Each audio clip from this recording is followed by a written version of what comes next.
Welcome to the Three Wise Men of Divorce, Money, Psych, and Law podcast.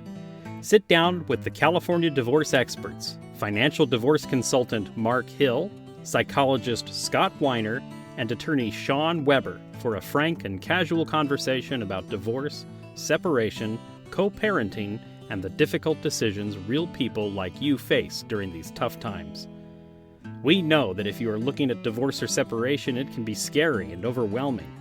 With combined experience of over 70 years in divorce and conflict management, we are here for you and look forward to helping by sharing our unique ideas, thoughts, and perspectives on divorce, separation, and co-parenting. Well, welcome, gentlemen. Welcome. Yeah, have you noticed, as of this recording, there is an election going on. There is. By the time there's an election going on. By the time this recording is published to the web, to the internet webs for all of our listeners to find it, we will probably know the results of the election. Well, let's hope. I underscore probably, From two standpoints, the fact that we get this thing edited and out in a timely fashion, and B, the fact that when we do, even if it's a week out, we do have a result. Or, we might all be fighting in the Civil War. That's possible too. That's true. I did you guys stock up? Yeah, I sharpened the pen knife on my car key. Let me see it. Good. No, I was driving to work this morning. I heard an article that heard a thing on the radio saying that gun sales have exploded in San Diego County over the last 6 months. Because people are concerned about violence in the election. And COVID, I read a piece that this day is causing more anxiety than any other day of the year. Well, that's what I deal with for a living, and I got to tell you what, it's bothering me. My God. I'm kind of losing my crap and eating my feelings when I get home. I love some good ice cream to wash down your election anxiety. Mm-hmm. But I mean, without divulging what our political persuasions are, this is something that, this kind of election does cause a lot of anxiety. It's a close election and people are wound up, right? Yep. I think there are 3 or 4 different kinds of families when it comes to this. And since we're the wise men of divorce, there's families where everybody agrees, and that's kind of comfortable, even if everybody agrees and they're facing the possibility that the nation doesn't agree with them, they are losing whatever it is. And then there's the Conways and the Madelines and the Carvilles and families like that, where they're actually split. Some of them manage to stay married.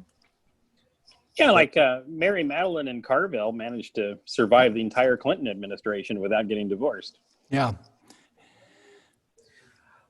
Well, the Conways, they both withdrew from their political posts. He was over at the Lincoln Project and she was at the White House because they wanted to care for matters at home. We've talked about them on this podcast before that we thought that was probably a wise choice, but they've got a daughter that is also very active politically and tweets a lot about her pro-Biden views. So we have 2 Republicans, one an anti-Trump Republican, another a Trump Republican, and then we have I guess a Democrat. I'm not sure. Probably. All under the same roof and trying to get by as a family. It is inviting in a way for us to discuss families in which those sorts of opinions are strongly polarized. On the other hand, I think that most of the things that we deal with as divorce counselors in our various different disciplines are very much like those split families, even if they agree about things politically, Yeah. It's that kind of feeling. It's almost like the United States of America is going through a non-collaborative style divorce right now. They're litigating it. And you're seeing behaviors that kind of remind you of what we see in divorce process, you know, the kind of narcissistic behavior that we see from one candidate that may go nameless. There was the moment where in the vice presidential debate where Kamala Harris was doing that "I'm speaking" line. When she was being interrupted, she said, I'm speaking. And that became the line, that became the soundbite for a lot of people because it reminded them of their ex-husbands. Well, or soon to be ex-husband, you know, I'm speaking, I'm tired of a man talking over a woman kind of a thing. You know, not to pick a horse here, but I mean, there's these trends that are developing the way people are relating to the election. They relate to it very much how they relate to family members. And I'm thinking about when we had Dr. Richard Levac on last week, how he talked about the collection of grievances. And we have candidates that have done that, who, you know, we have a president who describes himself as being the victim all the time. And so it's not dissimilar to what we face in divorce when people are, you know, they can't let go of the past, essentially. Their focus is on the past and previous wrongs that have been committed. Well, and there is kind of a grievance industry, isn't there? Mm-hmm. Politics, I mean, you and I, Mark, were political science majors. I think you were too, right, Scott, or were you? No, I was politically rather involved, though. Okay. Oh, yes. But I, you know, negative sells politically easier and faster than positive. So, you know, everybody complains about negative advertising, but everybody does it because it works. Yep.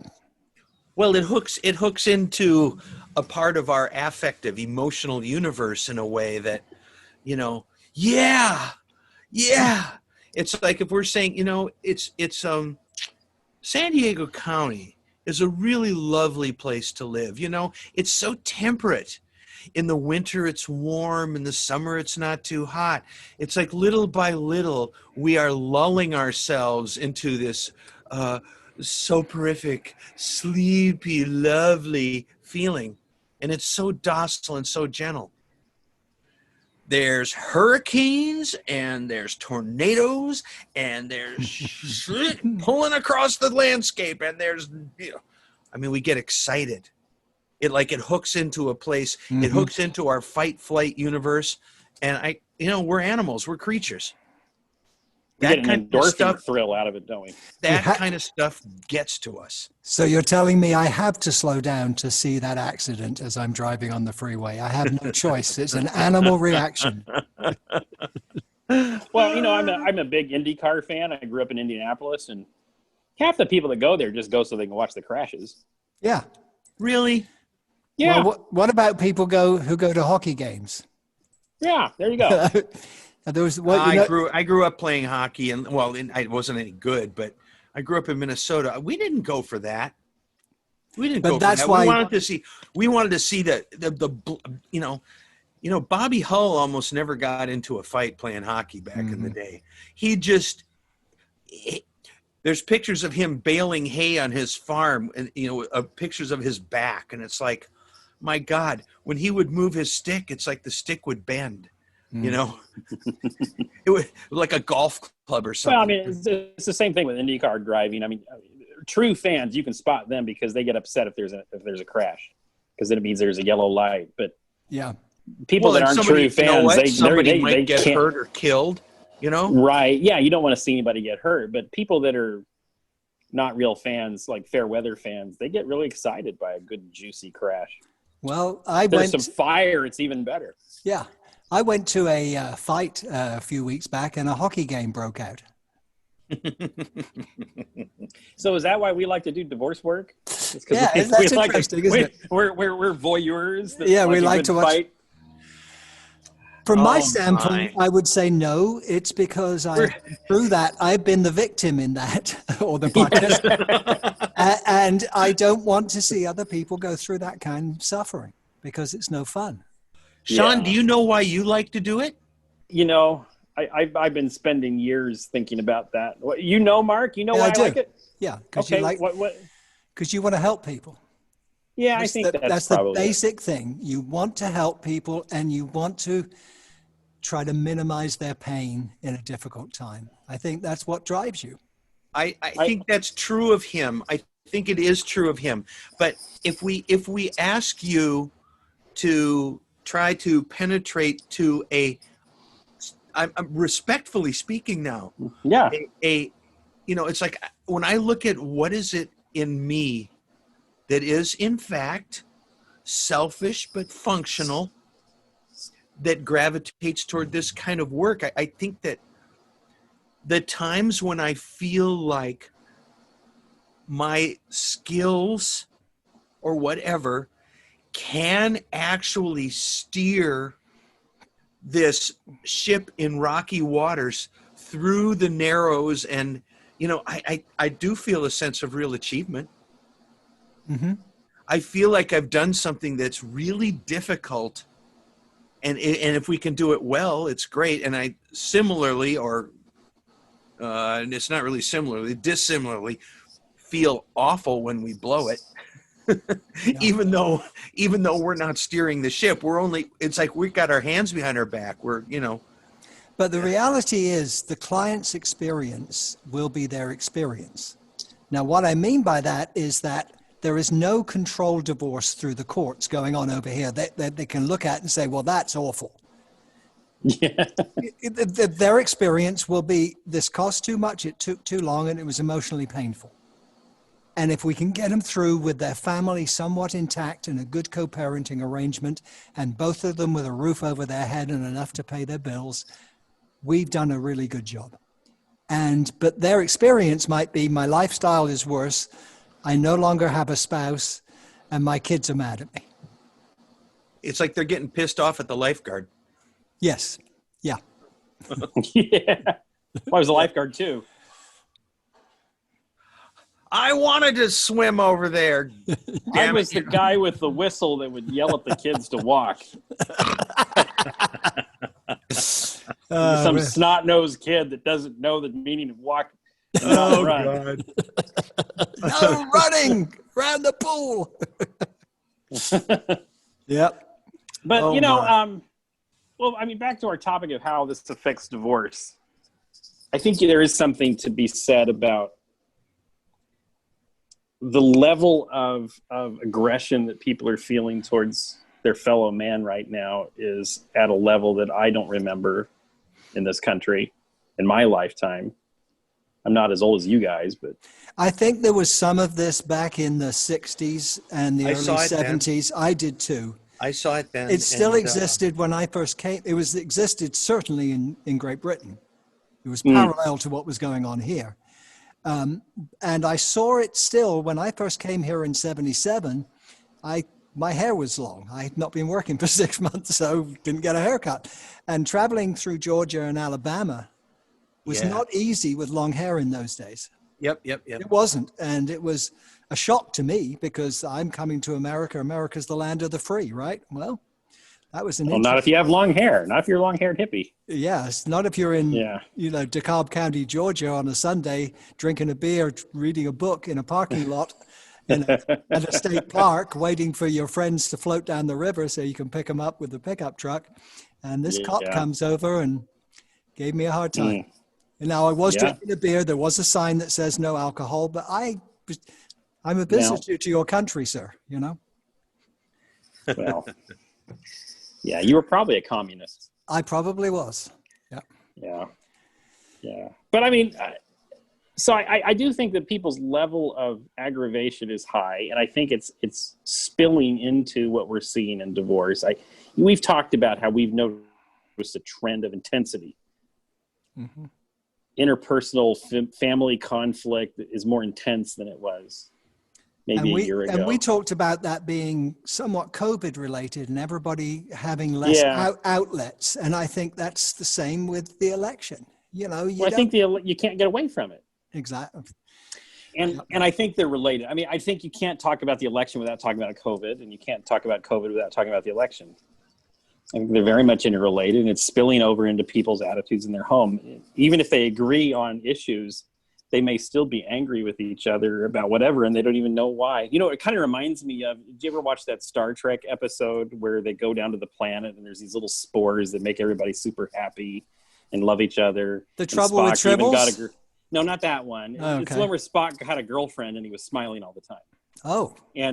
And Kirk realized that he could snap him out of it if he made him angry. So he called his mother a computer and some other horrible things. And Spock got mad and almost killed him because, you know, Vulcans are stronger than the rest of us.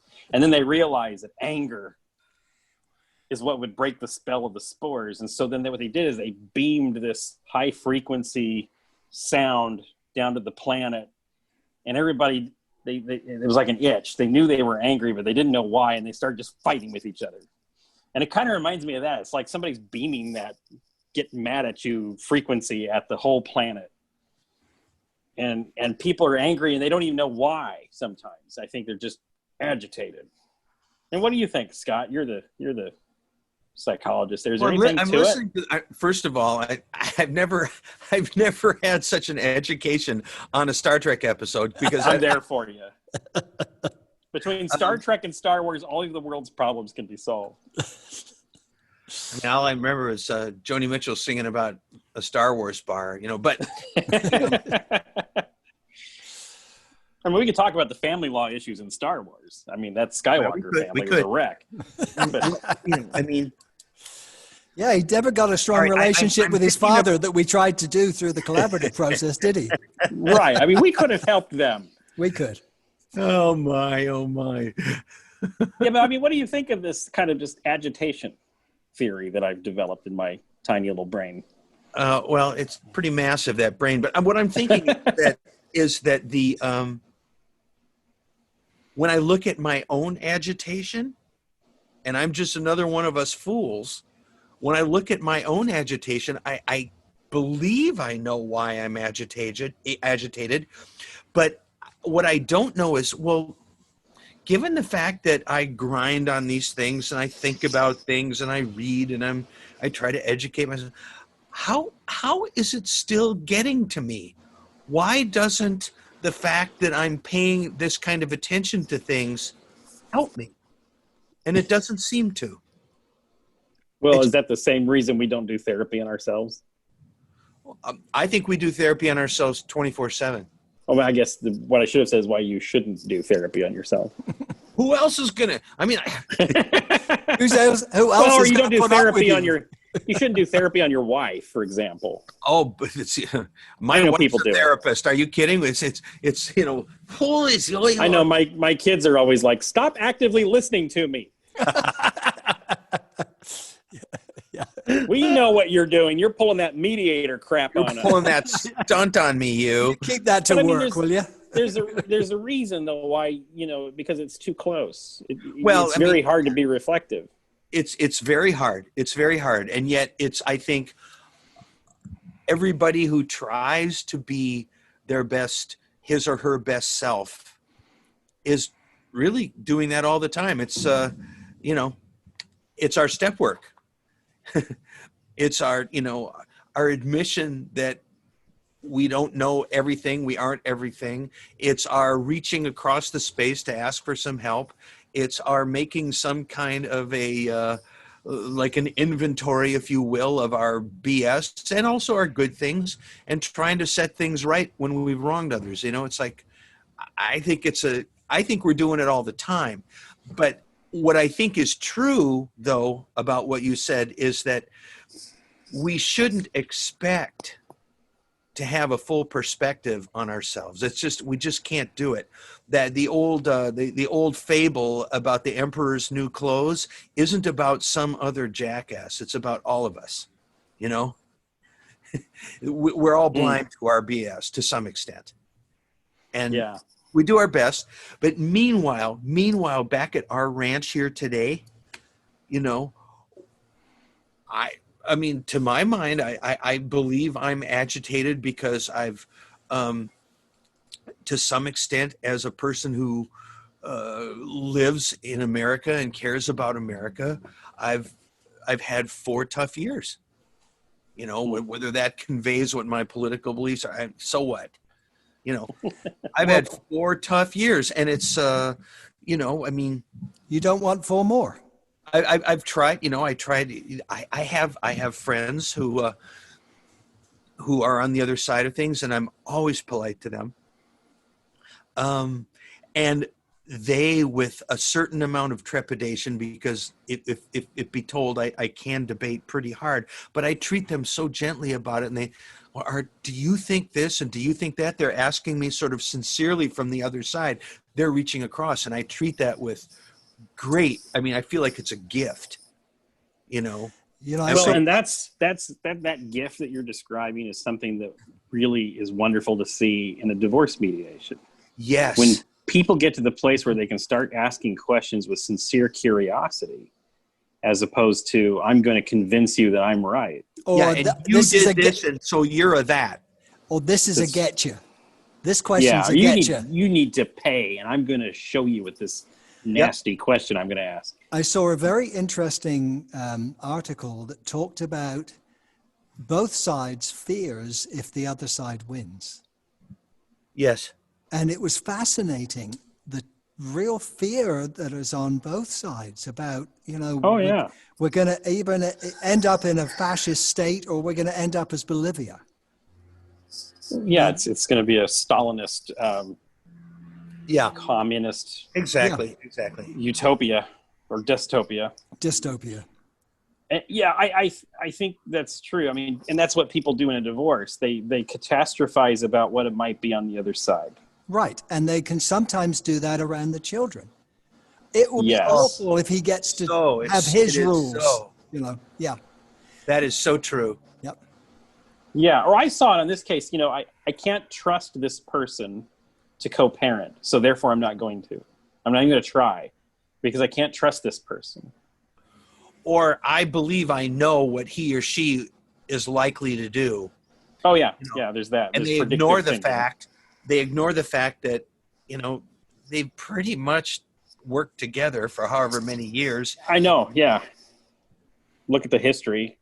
So it's a condition contrary to fact that they're actually positing as their, you know, reasons. He's going to do this. Hard to wake them up. That. Yeah. Yeah. Well, and then there's the other piece of, you know, I always complain about bipartisanship, the call for bipartisanship that people feign, which is, I want to be bipartisan, which means you're just going to do everything I want. Right. Exactly. And so if you were bipartisan, you'd agree with me. You would agree with everything that I want, including all of my very partisan values. Of course. Right. And no attempt at all to actually find a compromise solution. And this idea that compromise is somehow a dirty word because you're giving something up. Let's explore that further, because that does translate very well into divorce. If I give him an inch, I know what he's going to do. I cannot give him an inch because he will take advantage. He will. Yes, that all or nothing thinking. Exactly. Yeah. I can't compromise at all. You know, and so what I try to teach people is to be more flexible in their thinking and look for an understanding of why it might actually be your best interest to give up one of your sacred cows so that you can get a settlement. I have a situation that I've begun speaking to you about, Shawn, with a person who really needs to proceed. I mean, they need to proceed in a divorce. They've been miserable for 10 of the last 20 years, easily. And in this case, the person who is talking to me about it not only feels certain that the other person will royally pull a rip-off and a stunt and will go around and on any professional because that person's spouse is way smarter than me or you. And of course, you know, we've seen so many stunts. We're so good at that. But it's the disbelief that this person could even begin this process because they're so certain that that it will reproduce everything that's gone wrong in the marriage, and that's going to be that is it. That is it. It's like a track grooved into the future. It's so hard. It's so hard. So I know that this person's going to have to wait until the suffering is almost unbearable. It's so unfortunate. I've even tried to convey to this person, it'll not only be better for you, but it'll be better for the other. So then what happens to that person when the suffering actually is unbearable?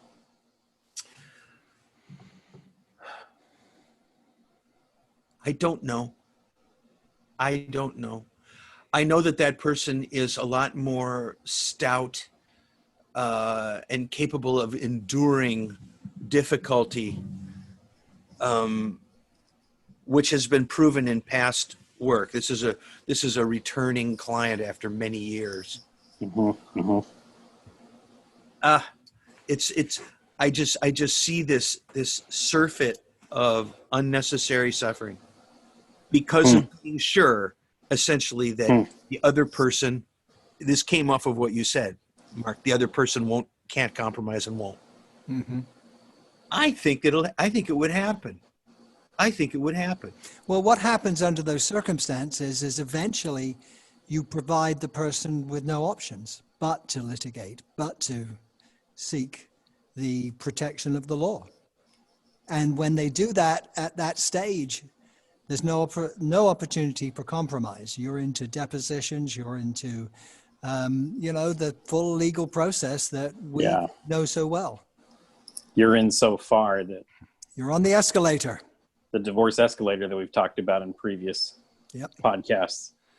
So little change of direction. One thing a person came up had a lot of anxiety, was speaking to me and also to you, Mark, about absolute terror about what happens to their health insurance as a result of this election or other things politically. So true. Yep. Right. Somebody with pre-existing conditions can be very nervous at this time, Yeah. So, I mean, that's a financial issue that people really are worried about. And it does have an impact on the divorce, because if there's no, if insurance costs more, that's going to mess with the cash flow for the couple. Years ago, I had a case where the husband, 2 years after the divorce, this is back in the early 2000s, remarried the wife, even though they were not together. So just so she could have health insurance, because she had a condition that required $6,000 to $8,000 a month without it to treat her. Wow. So he remarried her. First, he kept her on the company's books as an employee until the accountant goes, his CFO goes, you can't do this anymore. So he actually remarried her, even though they both had separate lives, just for the health insurance. Imagine the complexities that will cause during a relationship, especially if, which was the case, both of these were in new relationships at that point.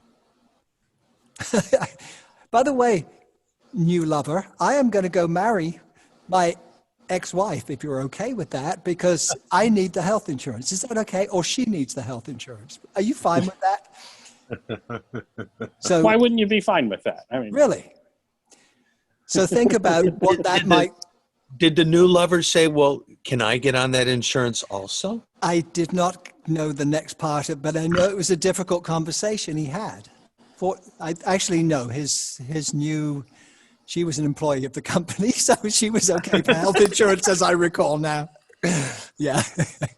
I've seen stuff like that. Easier to just hire the other person? Well, but she was, they were a long way away from the place of work. She had 3 children she was raising, small children. That's before Zoom. This is way before Zoom. This is 2001, 2002. Okay. Oh my God. I know. Can you believe I've been doing collaborative work since then? Wow. My Lord. That's nearly 20 years, yeah. Yeah. All right, guys. Well, what else, Mark, are people worried about with this election? Taxes. Oh. Our tax is going to change. My tax is going to go up. How I can no longer deduct spousal support payments. So how can I ever afford this? What if my taxes go up? Can I get my support changed? Well, possibly. And the last presidential election had a tremendous impact on spousal support. Yep. Because spousal support used to be deductible to the support payer and taxable to the support recipient, and now that's no longer the case, at least on the federal level. In when you talk about federal taxes. Yep. And that's because of the Trump tax reform. Yeah. You know, so I don't know. Is there going to be? I don't think there's some groundswell to restore the spousal support alimony, the alimony deduction, but no, but if we were to get a blue wave, I could see the deduction of state income taxes being restored, which would change the game for many people's finances. Mm-hmm. Yeah, because that was seen as basically targeted against the states that did not go for Trump. Well, I like our most of our clients that are in California. That didn't help matters, did it? Well, I don't know. My taxes went up modestly, I should say. I paid more tax after the tax reform, not by much, but it was not. I got no tax cut at all. Yeah. Yeah. So I mean, my accountant does the columns every year, so I know exactly the percentage I paid, and I can look at it and I go, well, that didn't help us very much. Our taxes actually went up. Didn't help you. No. Yeah, and well, what about also like the economy? Like it may not. It's no secret that the economy is not doing particularly well right now. I thought it was the greatest economy we've ever had. Wasn't I hearing that just recently? And everybody knows it. It's the best ever. Mark, you just don't speak American. You speak English. That's my problem. Yeah, it's because you're a communist with long hair. Not Not longer anymore. But yes, I am. But wait a minute. Lovely haircut. I am bearded. Oh, but so are you. I am. I'm probably a communist too, and I don't even know it. But and I'm the only one who comes out clean in this whole thing. Really? Look at you, clean shaven. That's true. But you're a psychologist. You're all communists anyway. We are. Yeah, didn't you know that? I do. Oh, yeah. It's interesting. So, I mean, yeah, if the economy gets better, how does that affect divorce filings, or what happens in people's divorces? And actually, the last time when we came out of this after the financial crisis, divorces went up. When you say financial crisis, you mean the 2009 debacle, right? Yes. What happened was, as the economy recovered, people started to say, well, now we can afford to divorce. We toughed it out for the last 3 years because the economy was so tough, and we just couldn't find a way to make it work financially. Yeah, my memory was that less people were filing back then. I mean, I was having trouble. Actually, our business, we were like looking at our bottom line, and I know it's kind of macabre to talk about divorce being related to your bottom line, but it was. Mm-hmm. And the firm I was with, we were struggling. And then all of a sudden things picked up with like crazy. But this one's kind of weird because with the COVID crisis, it feels like the divorce rates are up. I don't know. Anecdotally, at least it feels like I'm more busy than I ever was. Yeah, and I would agree. But I think what's interesting is that there's a whole segment of the population that cannot afford to get divorced. And the ones we're dealing with are those that businesses are still working, that they can still work from home. And that, I think, locking people up in the house together, both of them trying to work from home and take care of children, has added to much of the stresses that people face. Yeah.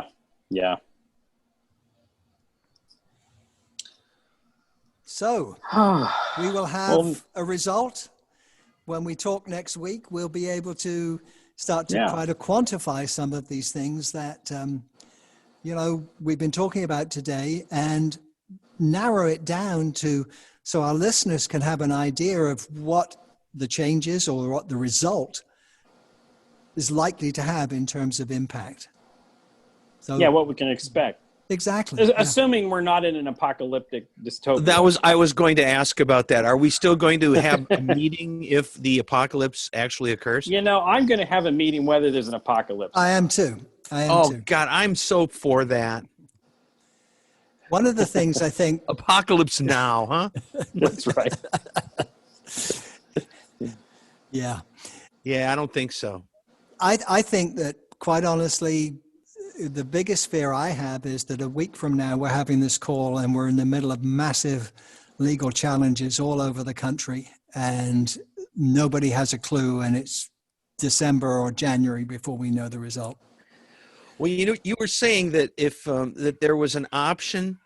By the way, Mark, who does financial analysis, offered both Shawn and myself the option of getting in on a great bet. I did. Wherein, if we were willing to, in order to win $100 for California going for Biden, we'd have to come up with $7,000 each. Somebody is taking bets at 70-1. Yep. I don't know if that's your bookie or whoever it is, but no comment. It was reported to me by a third party. I want to point out immediately. Yes. Pardon me. We call that clinical distance. Okay. The chances that we'll have an apocalyptic reaction, it's like we've been through some pretty gruesome crap in my lifetime being older than these two gentlemen. In the late 60s and early 70s, things were kind of tough. And you know what? The 1860s was awful, Scott. I'm sure that was really hard. No. I do remember that, but it wasn't that bad. 1960s, I'm up on.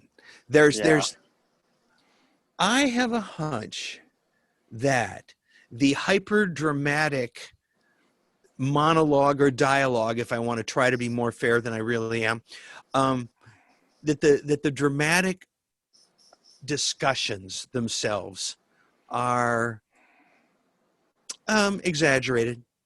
I have a hunch. There's a thing. There's a thing in statistical analysis called regression to the mean, and it's not just a mathematical concept. It's also, things are often a little more average than they appear. Yeah, and to some degree, there's anecdotal evidence today of that fact. Everyone was afraid there would be violence at the pools and intimidation. Driving home, I heard that basically they said there's been nothing reported, less than in previous elections. Interesting, huh? Well, yeah. And that's another way to look at your divorce. I think a lot of times people look at their divorce in apocalyptic terms. Mm-hmm. But the reality is people do this every day and they get through on the other side, and very few people, their lives end. Most people get through this. There is a light at the end of the tunnel. So even though there may be some challenges getting to where you need to go, those people out there listening and thinking about their divorce and the prospect of a divorce and thinking it's the end of the world, it's not. Mm-hmm. Yep.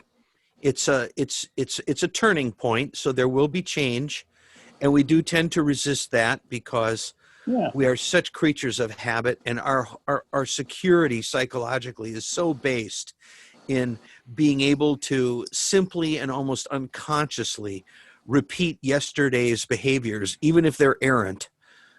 And, it's so much the devil, it's so much more comfortable. However, if you're going to have the next 20, 30, 40 years of your life be more to your liking, sometimes going through a rough passage is better than not. And that's essentially what we do. And the reality is, even for those people who were devastated by the election outcome 4 years ago, we're all still here. Most of us just, speak for yourself. Sorry, brother. No, I am speaking for myself. I'm still here. Right. That's what I just said. We're all still here. And we survived it. So if it goes in a direction that doesn't please you, yes, you might have 4 tough years, but the reality is you will survive. The country will survive. And no matter what happens, if we do regress to the mean, we will go back to a more civil dialogue in this country, which would be an incredible relief to an old man. Yeah. There you go. Well, okay. So if you'd like to have a divorce that may not be as bad as you think it is, but won't necessarily be a pleasant experience, and you're concerned about your finances, Mark, how should they get a hold of you? Look for my website. Pacific Divorce Management is the company. We're in Sorrento Valley, San Diego. And our website is pacdivorce.com, PACDIVORCE. And we have our phone numbers and contact form there. And Scott, if I wanted to meet with you so that I could get some therapy to deal with my very high-strung emotions because of the apocalypse I'm experiencing, who should I call? All right. My name is Scott Weiner. I am a psychologist, and I'm also law trained. I'm JD too. I work with individuals, couples, families, and I do consultancy with people who are trying to solve any sort of, especially communication-based problems. They'd reach me by phone. I answer my own telephone, 619-417-5743. And these gentlemen are probably going to talk me into creating a website, but only when I get older. You know, there's hope. He's not mature enough yet. We can always probably hope. True. He can't be trusted with the website. As the Generation X mediator attorney that I am, I do have a website. And so if you have any dispute that you need to resolve, please visit WeberDisputeResolution.com. That's WeberDisputeResolution.com with one B in Weber, and we can help match you with a mediator to resolve your dispute. Thanks for listening to another episode of the Three Wise Men of Divorce: Money, Psych, and Law. If you like what you heard, be sure to subscribe, leave us a review, and share with others who may be in a similar place. Until next time, stay safe, healthy, and focused on a positive, bright future. This podcast is for informational purposes only. Every family law case is unique, so no legal, financial, or mental health advice is intended during this podcast. If you need help with your specific situation, feel free to schedule a time to speak with one of us for a personal consultation.